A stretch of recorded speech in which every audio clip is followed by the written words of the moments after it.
Multiple image, पटवारी भर्ती परीक्षा, LDC भर्ती परीक्षा, इनमें क्या है ना कि मल्टीपल इमेज से प्रश्न आ रखे हैं। मल्टीपल इमेज का मतलब ये होता है कि किसी बार्बर की शॉप में आप गए, है ना, कटिंग करने वाले की दुकान में आप गए, और आप क्या देखते हैं कि दीवार के एक इस तरफ भी मिरर है, एक पीछे की तरफ भी मिरर है, होता है ना बोलो, और आप उसके सामने से खड़े हैं। आप क्या देखते हैं कि आप इधर भी कई दिखते हैं, इधर भी कई दिखते हैं, बोलो, है ना। तो आप जो कई दिखते हैं वो कितने हो सकते हैं, कितने दिखते हैं, उन प्रतिबिंबों की संख्या काउंट करनी है। क्या रेडी? उन प्रतिबिंबों की क्या करनी है? संख्या काउंट करनी है। हमें बताना है कि इतने प्रतिबिंब बन सकते हैं, और पटवार भर्ती परीक्षा में इस जगह से प्रश्न बन चुका है, ठीक है ना। 2015 के पटवार भर्ती परीक्षा में एक प्रश्न बना था जादुई दर्पण से, मैजिकल मिरर।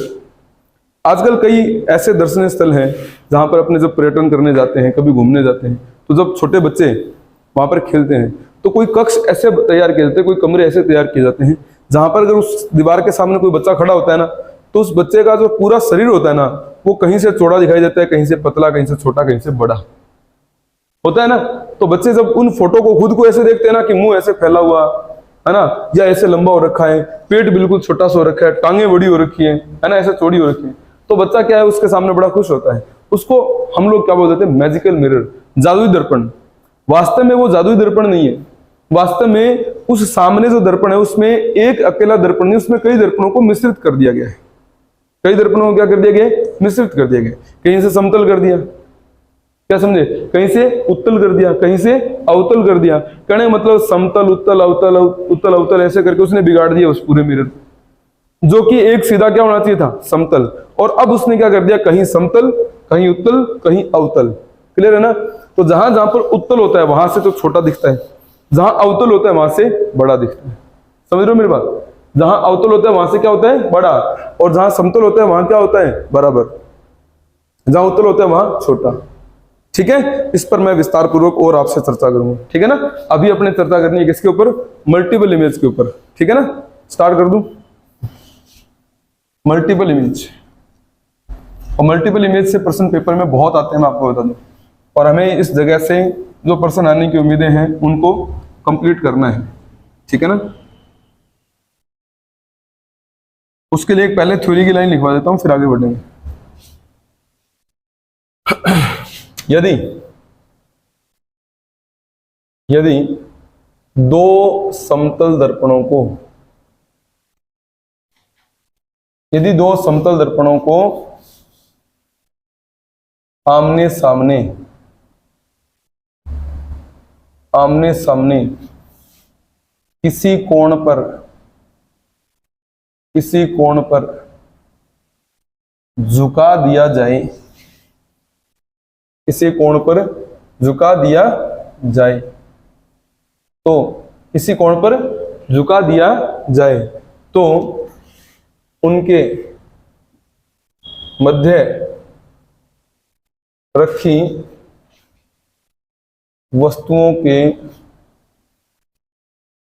प्रतिबिंबों की संख्या, प्रतिबिंबों की संख्या। अब जैसे आप बार्बर की शॉप में गए तो आप क्या देख रहे हैं? एक सामने मिरर है, एक पीछे मिरर है, और आप उसके बीच में क्या है? एक वस्तु है, एक बिंब है, सही है ना। और जब आप उसमें उसके बीच में खड़े होकर अपनी इमेज की काउंटिंग करते हैं, समझ रहे हो ना, तो उस काउंटिंग का फॉर्मूला क्या है? तो उन प्रतिबिंब की संख्या बराबर 360 डिग्री बटा में थीटा, 360 डिग्री बटा में थीटा, ठीक है ना। ये आपको फॉर्मूला याद रखना है। थीटा का मतलब क्या है? बिंब का एंगल या बिंब का कोण, बिंब का कोण, जिस कोण पर किसी बिंब को रखा गया हो, समझ रहे हो ना। जैसे आप हैं, आप उन दर्पण के किस एंगल पर रखे गए हैं, या आप उन दर्पण के किस एंगल पर खड़े हैं, ठीक है ना। फिर आपका उस इमेज में, उस मिरर में कितने मतलब इमेज बनने का आसार है, उसकी संख्या को अपने काउंट करना है। क्लियर है ना मेरी बात? तो आप यहां देख लीजिए, 360 डिग्री बटा में क्या करेंगे? थीटा, ठीक है ना। थीटा यानी कि वस्तु का कोण, जिस कोण पर वस्तु को रखा गया, और उनको हमने किसी कोण पर हल्का सा क्या कर दिया? झुका दिया, ठीक है ना। समतल नहीं है, थोड़े से झुके। अब यहाँ मल्टीपल इमेज जो है उसको अगर अपने आंसर में लें तो कैसे करेंगे, उसके लिए एक चीज और मैं बता दूं। ये भाग हो रहा है ना दोनों का, यदि भागफल सम संख्या हो, सम संख्या हो तो -1। यदि भागफल क्या हो बोलो, सम संख्या हो, तो क्या करना है बोलो, -1 करना है। तो कई बार क्या होता है कि हमारे ये फॉर्मूला जो बना हुआ है ना, इसके आगे भी ऐसे लिख दिया जाता है 360 डिग्री बटा में थीटा -1, माने जो वैल्यू आएगी उसमें से एक घटाना है, ठीक है ना। कहने का मतलब हमारा आंसर सदैव किस संख्या में आएगा, विषम संख्या में। क्लियर है ना मेरी बात, हमारा आंसर सदैव किस संख्या में आएगा बोलो, विषम संख्या में। कभी भी सम संख्या में उत्तर आएगा ही नहीं, ठीक है ना। अब इसको आप किस तरीके से हल करेंगे, मैं 2-4 क्वेश्चन आपके सामने लिख देता हूं, ठीक है ना। यदि वस्तु 60 डिग्री पर हो, यदि वस्तु 60 डिग्री पर हो तो इमेज कितनी बनेगी, 5। ये प्रश्न पेपर में आ रखा है पटवार में। 360 डिग्री बटा में 60, सही है ना। भाग देंगे कितना आएगा, 6 -1 बराबर 5 इमेज बनेगी। बोलो समझ में आया। ये प्रश्न अभी पेपर में आ रखा है अपने जनरल एग्जाम में। क्लियर है ना मेरी बात। अब अगर मैं कह दूं कि 90 डिग्री है तो 3 बता सकते हैं, नहीं बता सकते। 90 डिग्री है तो कितना बता देंगे, 3 बता देंगे। 60 डिग्री तो कितना बता देंगे, 5 बता देंगे। 45 डिग्री तो कितना बता देंगे, 7। अगर मैं कह दूं 45 डिग्री पर यदि वस्तु 45 डिग्री पर हो तो देखो 360 डिग्री बटा में 45 है ना, कितना आएगा 8। 8 में से गया कितना आएगा 7 इमेज बनेगी, समझ रहे हो ना। अब मैं कह दूं नहीं, यदि वस्तु 30 डिग्री पर हो तो क्या करेंगे, देखो 360 बटा में 30 कितना करेंगे बोलो, 12 3 36 हो गया ना। अब 12 3 36, 12 में से 1 गया तो कितना आया 11। क्या आप इस तरीके से बता सकते हैं क्या आप उत्तर दे पाएंगे क्या, ऐसे बताइए। 180 डिग्री पर हो तो 1,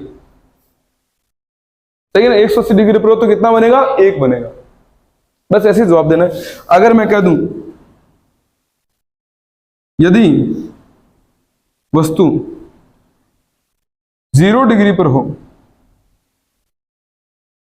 तो 360 डिग्री बटा में 0 बराबर अनंत प्रतिबिंबों की प्राप्ति होगी। कितने प्रतिबिंब बनेंगे, अनंत प्रतिबिंब बनेंगे। बीकानेर में एक लक्ष्मीनाथ जी का मंदिर है, आप तो गए होंगे कर्मवीर कभी। लक्ष्मीनाथ जी का मंदिर है बीकानेर में। उस मंदिर में जब अपने जाते हैं तो मूर्तियों को जब देखते हैं ना, उसमें बीच में लक्ष्मीनाथ जी का मंदिर है, उसमें बीच में मूर्ति है। जब ऐसे देखते हैं ना तो उसके इस तरफ मतलब क्या है, मतलब ऐसे मिरर लगे हुए हैं, एक इधर एक इधर एक इधर। उन मिरर को इस तरीके से एडजस्ट किया गया है कि कितनी मूर्तियां दिखती हैं, अनंत, मतलब ऐसे वो खत्म ही नहीं हो रही, दिखी जा रही। समझ रहे हो ना। तो आप समझ रहे हो ना कि कारण क्या हुआ होगा, मेरी बात समझ रहे हो ना। इस तरीके से अगर कोई प्रश्न आपके पेपर में आ जाए तो आप उम्मीद है कि उसको सही तरीके से और सही सलीके से हल कर पाएंगे। बोलो कोई दिक्कत है, कोई कंफ्यूजन है, कुछ डाउट आपके दिमाग में बन रहा है, बोलिए।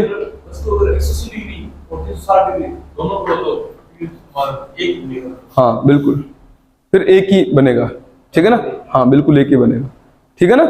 तो अगर ऐसे इस जगह से कोई प्रश्न है तो कर लोगे क्या, बताइए। समतल दर्पण की विशेषताएं समझ में आ गई ना।